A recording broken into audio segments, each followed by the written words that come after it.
Jacqueline Morris, and basically I'm here to talk about the history of Lacralo.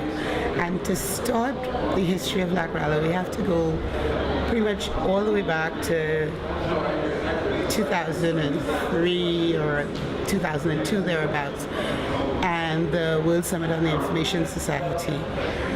And I was there, and internet governance was shifted off the first treaty and put into the second one, and they formed the working group on internet governance. ICANN was around because there were many proposals to basically shift the functions of ICANN over to the ITU.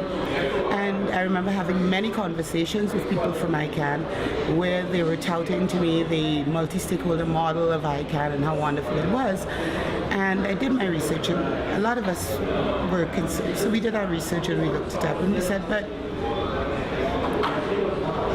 the end users are not really represented, because at the time they had the interim ALAC, which were people of civil society, but who were not really representing actual end users.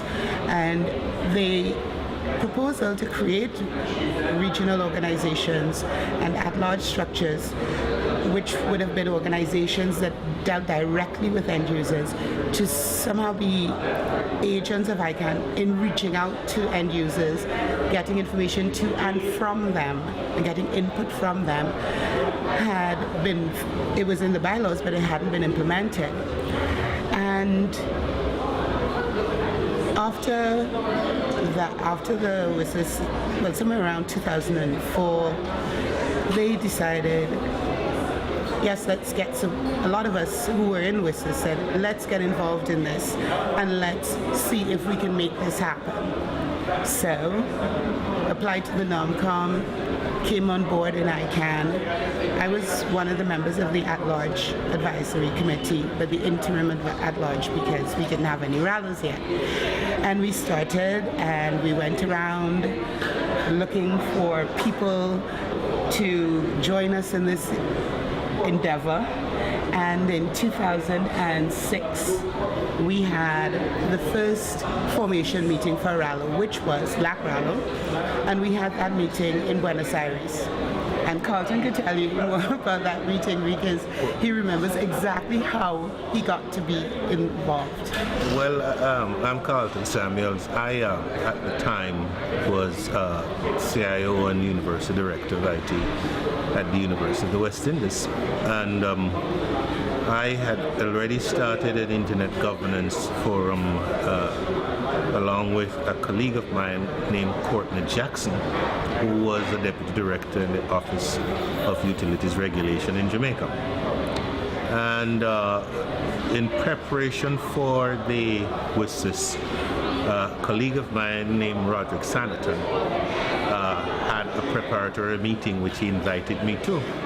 And I met quite a few of the people in the Caribbean at the time who were involved in the internet governance issues. This was my first kind of wading into the IG area. In 2006, just prior to one morning, I was in my office on the campus of Mona campus in Kingston, and I had a call from a youngster named Jacob Malthus, who was then working for ICANN. He's Canadian. He was working for ICANN as a technical or regional liaison for the Caribbean. And he called me up and he said, could he come to see me? And I said yes, of course. And so he came up and he said, well, he got my name from this lady, Jacqueline Morris.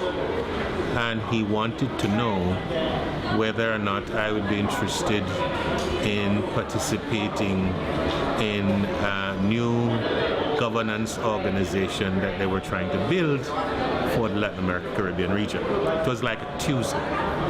And I said, yes, well, I would be, because I told him about our IGF meeting forum that we started with Courtney Jackson, and he knew about that. And so he said, by the way, the organizing meeting is going to be held in Buenos Aires on Saturday and Sunday of this week. And we want you to come to Buenos Aires, and in order to get to work for Saturday, you have to leave from Friday. So I said, okay. They arranged for the trip, and we got to Buenos Aires. We got to Buenos Aires to the hotel.